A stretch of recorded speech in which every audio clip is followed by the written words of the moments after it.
परंतु परसों वहाँ भोपाल में वो पधारे।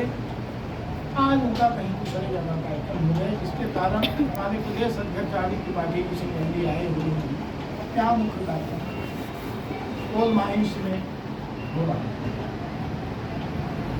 आप सब बड़े शॉर्ट नोटिस में यहाँ आए। पहले मेरा ये मन नहीं था कि यहाँ कार्यक्रम हो, सिंगरौली जाने का ही मन था, परंतु धोनी जी ने कहा कि नहीं, छोटा मोटा एक ही कार्यक्रम सांकेतिक रूप से हम यहाँ फिलहाल कर लें। साथियों,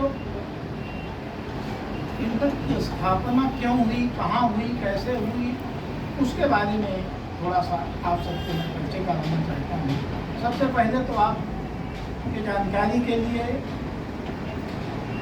कि इंटर के पूरे देश में और पूरे विदेश में 3.5 करोड़ कुल मेंबर हैं, सदस्य।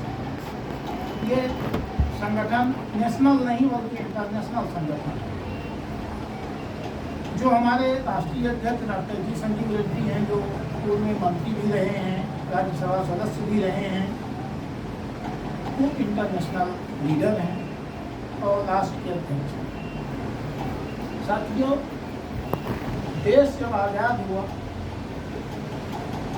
1947 में, उस समय एटक नाम की एक संस्था होती है, मजदूरों की संस्था, जो कम्युनिस्ट विचारधारा से चलती थी। विचारधारा चाहे जो भी हो, तो जब देश स्वतंत्र हुआ उस समय देश की हालत किसी से छिपी नहीं थी कि देश की हालत क्या थी, किस तरह से आर्थिक औद्योगिक स्थिति थी, जर्जर थी। वो जब संगठन होते तो पूरे देश को जाम कर देते थे, जैसे उनकी स्वभाव में है। जैसे पश्चिम बंगाल में कर रहे थे, केरल में कर रहे थे, एक भी उद्योग वहाँ नहीं कर पाए। तब देश के आचार्य उस समय जेपी कृपलानी जी कांग्रेस के अध्यक्ष थे, सरदार वल्लभ भाई पटेल गृह मंत्री थे, तो पंडित नेहरू, गांधी जी सब ने सोचा कि एक संगठन ऐसा हो जो संगठन श्रमिकों की भी रक्षा करे, उद्योगों की भी रक्षा करे। ये नहीं कि श्रमिक इतना हड़ताल करते, इतना तंग करते कि उद्योग छोड़ के भाग जाते। जब आज शांति नहीं रहेगी तो उद्योग अभी भाग जाएंगे, उद्योग लगाएंगे नहीं। जब उद्योग नहीं लगाएंगे तो श्रमिकों को रोजगार कहाँ से मिलेगा। इसका उन्होंने विचार कर जेपी कृपलानी जी की अध्यक्षता में 3 मई 1947 को इस राष्ट्रीय मजदूर कांग्रेस इंटक के नाम से स्थापना हुई। महात्मा गांधी जी उसमें थे, सरदार वल्लभ भाई पटेल थे, नेहरू जी थे, कई ऐसे नेता थे जो राष्ट्रीय नेता थे। उस समय राष्ट्र की बागडोर संभाल रहे। तब तक से इंटक सफर कर रही है अपने उसमें, और 3.5 करोड़ मेंबर इसके हैं देश में। इंटक का मूल उद्देश्य यही है कि हम श्रमिकों की आवाज़ को रखें, मजदूरों की आवाज़ रखें, और ऐसा ना हो कि उद्योग विभाग जाए। हम दोनों को सामंजस्य बैठा के हम चलें। जैसे रीवा में कई पेरी उद्योग आए, कई कंपनियां आई, और हमारे साथी जो थे कम्युनिस्ट के, कुछ उन्होंने इतना ज़्यादा हड़ताल किया कि वो छोड़ के भाग गए। कंपनियां भाग गई, पेरी के मजदूर परेशान हो गए। इसी तरह से आज जैसे ये है आपके जो बेला में हमारी सीमेंट फैक्ट्रियाँ हैं, वहाँ भी इसी तरह का आंदोलन कई नेताओं ने चलाया और हालत हुई। हम चाहते हैं कि आंदोलन हो, पर आंदोलन शांतिपूर्ण हो। हम उद्योग को बचा के भी रखें, उद्योगपति भागने न पाए। वेस्ट बंगाल में यही हुआ, वेस्ट बंगाल में कई भी उद्योग नहीं कर पाए। इतना कम्युनिस्टों ने हड़ताल किया कि वो सब भाग गए। इसी तरह केरल में हुआ, केरल में उनकी सरकार थी, केरल में उद्योग नहीं, सब उद्योग छोटे मोटे हैं। आज जो समस्या है वो आप सबके सामने है, इसमें ज़्यादा पर्सनल नहीं है। आपकी जो रियायतें मिल रही थी बिजली में वो समाप्त, जो रेल में आपको 40% रियायतें मिल रही थी वो समाप्त कर दिया। कहाँ कोरोना है, कोरोना पीरियड में हम नहीं। और रेट पेट्रोल के 2 गुने हो गए। पहले 47 रुपये था, 57 रुपये था, लोग कराह रहे थे। मनमोहन सिंह जैसे अर्थशास्त्री को लोग गाली दे रहे थे। आज के हाल देख लीजिए। आज डॉक्टर हड़ताल पर, शिक्षाकर्मी हड़ताल पर, अतिथि शिक्षक हड़ताल पर, नर्सर हड़ताल पर, किसान हड़ताल पर, पहलवान हड़ताल पर। कौन बचा हुआ है जो प्रश्न हो इस सरकार से? अधिवक्ता हड़ताल पर। सारे देश में यही हालत है। पर ऐसे लोग बैठ गए हैं। जीएसटी आई, जीएसटी व्यापारियों के लिए काल बनकर आई, कहर बन के आई। नोटबंदी आई, नोटबंदी में सारा पैसा जो हमारी महिलाएं अंदर कोचा करके रखी थी, 10-10 100, 1000, 2000, 10,000, 20,000, उसको बड़े हिसाब से निकाल के और वो जो उद्योगपति दो हैं अडानी और अंबानी, उनके जेब में डाल दिए। जब ये सरकार नहीं, तो हम सबको ये था कि हो सकता है कोई बदलाव हो। यूपीए की सरकार उस समय थी। यूपीए में ये हुआ कि 2 मंत्री हमारे यूपी वो जेल, पर इनके जमाने में ये हुआ कि जो लोग पैसा लेके हुए वो खराब हुए, उनको गिफ्ट देके बाहर जिले से बाहर कर दिया।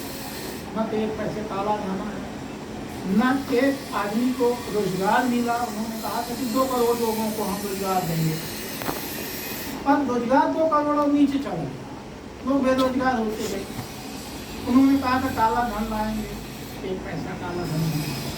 उन्होंने कहा था कि अच्छे दिन आएंगे, अब ये अच्छे दिन आपको दे दीजिए। उन्होंने कहा कि गैस सिलेंडर हम फ्री देंगे, आज देख लीजिए जो सिलेंडर किसी को दिया भी उन्होंने वो दोबारा सिलेंडर भरा नहीं पाए, इसलिए कि 1200 रुपये हो गए। एक बात तो आपने कबाड़ दे दिया उनको, और उसका रेट 1200 कर दिया, सब्सिडी समाप्त कर दी। उनकी क्षमता नहीं है। गाँव में लोग आज भी लकड़ी उखड़ने के लिए तरस, ये हालत उनकी है। इसी तरह लोग आरक्षण की बात करते हैं। कल भी मैंने कहा था, आरक्षण के लिए बहुत सारे लोग कहते हैं कि आरक्षण होना चाहिए। उच्च वर्ग के भी लोग कहते हैं, और जो मध्यम वर्ग के वो भी कहते हैं, और भी लोग कहते हैं कि मैं ये कह रहा हूँ, जब आपने तेल बेच, आपने रेल बेच दिया, आपने भेल बेच दिया, आपने हवाई जहाज बेच दिया, एयरपोर्ट बेच दिया, आपने कोल बेच दिया, आपने शिक्षा को बेच दिया, और यहाँ तक कि आपने रक्षा को बेच दिया अग्निवीर बना के कॉन्ट्रैक्ट का। तो अब क्या बचा सरकारी? किसमें आप आरक्षण देंगे बताइए? तो सरकारी विभाग ही नहीं है तो आरक्षण कौन देगा? प्राइवेट वाला देगा, तो दूसरा देगा आपको, तो तिवारी वो देगा आरक्षण। आज की हालत है, जैसे धीरे धीरे उसको समाप्त करने। इन सारी बातों को लेकर हम सब विचार करें। और इंटरकैप की वो संस्था है जिसमें वो कांग्रेस के पैरेलल रहा एक समय।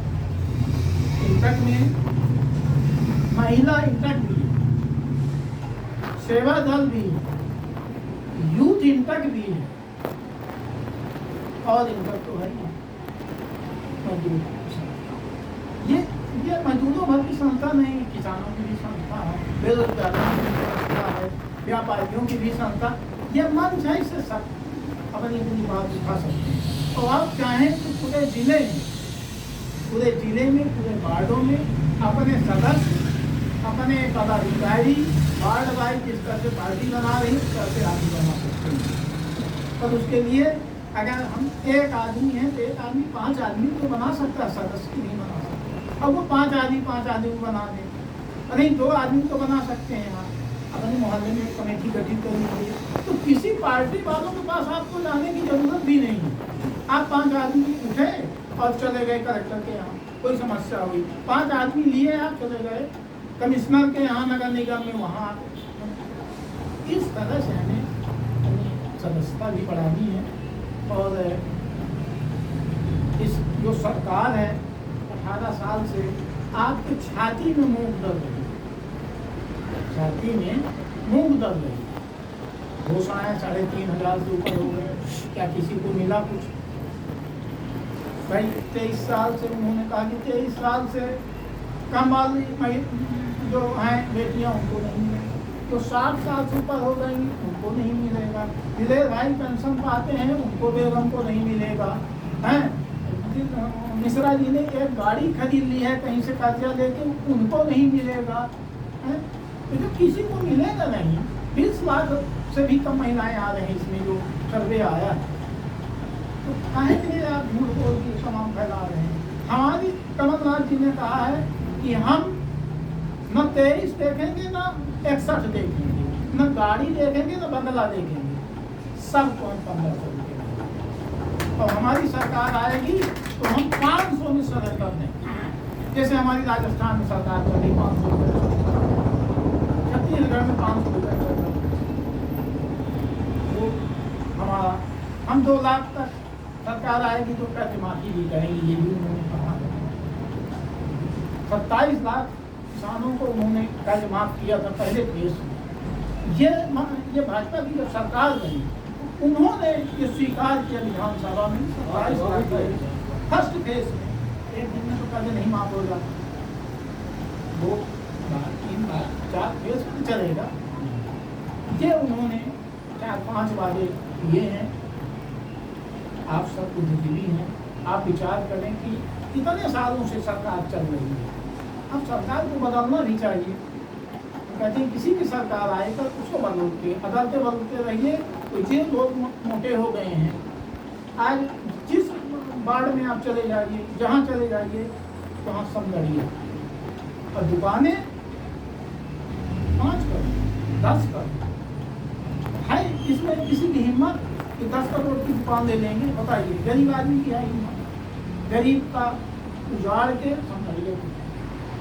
मेरा मानना है कि राजेंद्र शर्मा जी जब थे उनको डिस्ट्रिक्ट प्लाजा दिया गया, वो एरिया बनाने के लिए भी थी, पर राजेंद्र शर्मा जी ने एक तो पहचान बना दी रीवा में, एक ऐसा ब्लॉक बनाया उन्होंने, 2 बड़े अच्छे थे वो, कि रीवा की पहचान उस बाजार से होने लगी। दूसरी बात, राजेंद्र शर्मा कहीं बाहर के तो नहीं, रीवा के हैं, रीवा के मजदूर भी लाए, रीवा के बेरोजगारों को भी रोजगार दिया, रीवा के जो कॉन्ट्रैक्टर थे, पेटी कॉन्ट्रैक्टर, उनको भी काम दिया। पर ये जो बाहर का आदमी आया है, ये कौन है?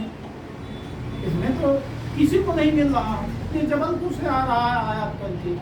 जबलपुर में अगर इसका नाम नहीं लीजिए तो पत्थर लोग मारने लगे, पत्थर मारने लगे, या आपको पत्थर मार रहे क्यों कम करिए। इस तरह के ये व्यक्ति है, वो रीवा में लाके मंत्री की, विधायक की, और यहाँ पूरी जमीन कहीं सांस नहीं कि बच्चे कहीं खेल में, कहीं ऐसी जगह बची है रीवा कि बच्चे खेल में।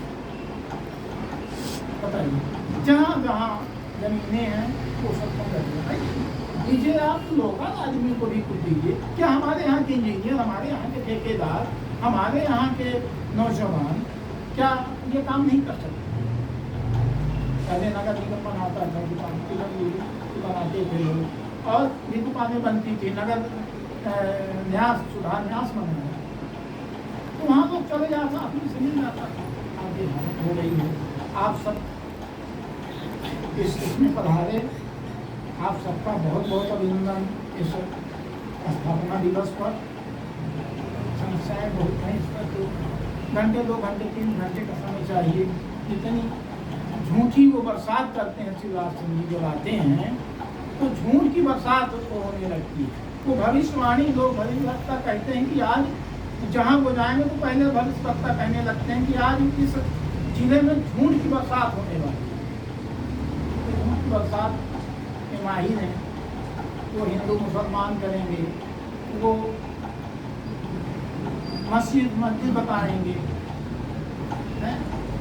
वो लाला रामदेव जी हैं, वो कह रहे थे 35 रुपये में तेल नहीं थे, उनके पास मधुमक्खी एक भी नहीं है, पर वो असली हनी बेचते हैं। असली सरसों का तेल बेचते हैं। सरसों का तेल कढ़ाई में डालिए आप, झबाल उठता है, जो लगता है कि स्थिति है। आप सबका पुनः बहुत बहुत स्वागत करता हूँ। भाई सोनी जी का भाई मैं आभारी हूँ कि उन्होंने भी ये कार्यक्रम भले ही छोटा रखा पर ये गरिमापूर्ण कार्यक्रम रखा। आप सबका बहुत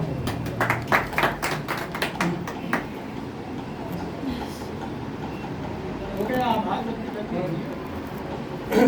आज स्थापना दिवस के अवसर पर आए विशिष्ट श्री विद्याशंकर तिवारी जी, जीके त्रिपाठी जी, के पांडे जी, श्री दिव्या खान जी, आर्य Dwivedi ji, GK Sharma ji, R K. Mishra ji, Shri LP. Mishra ji, Mohan Lal Tiwari ji, कल्याण सोनी जी, अभिषेक जी, समस्त अतिथियों का तहे दिल से आभार।